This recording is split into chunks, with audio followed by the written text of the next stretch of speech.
વીરપુર જલારામ બાપા વિશે સ્વામી જ્ઞાન પ્રકાશ દ્વારા કરવામાં આવેલી ટિપ્પણીને લઈને વીરપુર વેપારીએ સજ્જડ બંધ રાખી સ્વામી વિરુદ્ધ રોષ વ્યક્ત કર્યો હતો।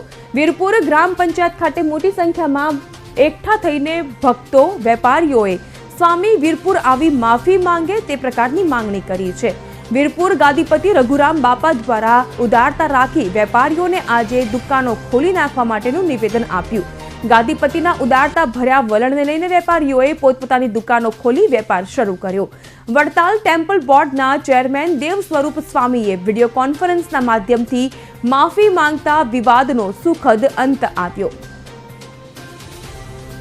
જ્ઞાન પ્રકાશ સ્વામી દ્વારા જે જલારામ બાપા વિશે ટિપ્પણી કરવાની હતી એનો સુખદ અંત આવી ગયો છે।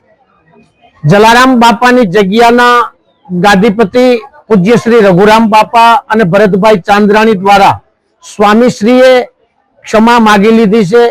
એ ઉપરાંત અખિલ ગુજરાત લોહાણા સમાજના ઉપપ્રમુખ યોગેશભાઈ ઉનડકટ સાથે વિડીયો કોલના માધ્યમથી વડતાલ ટેમ્પલ બોર્ડના ચેરમેન દેવ સ્વરૂપ સ્વામીએ જે સ્વામી બોલ્યા છે એ ભૂલ છે એવી ક્ષમા માગી લીધી છે। સમયની અનુકૂળતા મુજબ જ્ઞાન પ્રકાશ સ્વામી સંત શિરોમણી જલારામ બાપાના ચરણોમાં શીશ ઝુકાવી દેશે એટલે આ વિવાદનો સુખદ અંત આવ્યો છે। હવે કોઈ કોમેન્ટ કરવાની રહેતી નથી। ત્યારે આજથી વીરપુરના તમામ વેપાર ધંધા રોજગાર શરૂ કરી દેવામાં આવ્યા છે અને આ વિવાદ ઉપર સંપૂર્ણપણે પૂર્ણ વિરામ મૂકી દેવામાં આવે છે।